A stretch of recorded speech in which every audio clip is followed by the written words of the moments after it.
back with one of my favorite peeps, Susan. Oh, what's up? Hi, Mark. Greetings from Phuket. Going on month now. Oh, say that again? Going on 3 months in Phuket under lockdown. I know. You're amazing. You're amazing.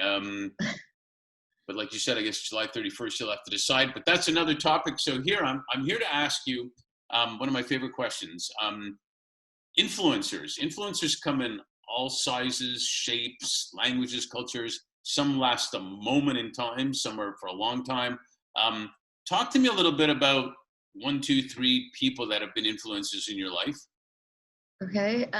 So first, my grandmother, she raised me for a year when I was a year old. And some of my favorite memories are being in the kitchen and watching her cook. And she had one of those, old Korean houses in Seoul, just above Itaewon in a neighborhood called Bogangdong, with like a dirt kitchen. It was a dirt floor on the kitchen, like a water pump in the center of the courtyard, and yeah, it was really beautiful. So a lot of my favorite memories, and to this day, my favorite conversations or in a party, my favorite room in the house, I'll always gravitate towards the kitchen. Just sort of stand around and sit in the kitchen. It's comfort. Comfort, yeah, for sure. I guess second would be like my mom. My mom's a serial entrepreneur. Even from the time I was 4 years old, she owned a small department store in Korea, which, in the 70s is for a woman to own a own business. And because my father was away so frequently, he traveled more than 200 days out of the year as an industrial engineer working on different infrastructure projects around the world. My world was ruled by women. There was my grandmother, my great-grandmother, the 2 live-in maids, and my mom. And so in my mind, women always worked.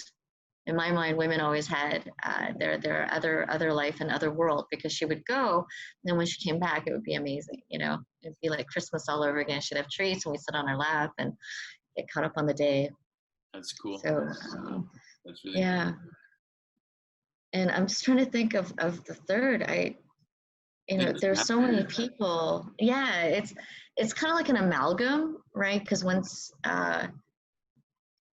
I'm nothing without my friends. I always pick my friends based on qualities that they have that I wish I could be more of, that I want to be more like them.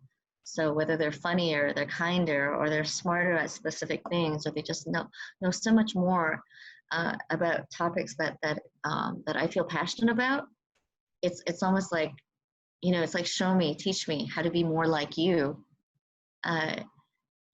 And the secondary thing that I learned through sort of enlisting the people in my life to help me create myself or hone myself, was the recognition that the light in me sees the light in you, that I wouldn't recognize these qualities in them so clearly if I didn't have just even a little tiny smidgen stardust of it, so that we can light up that element in ourselves when we're around each other.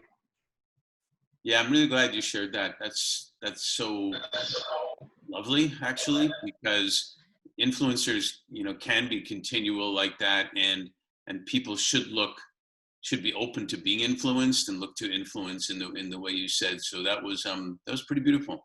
Thanks for sharing that. Thanks. No, not at all. Thank you.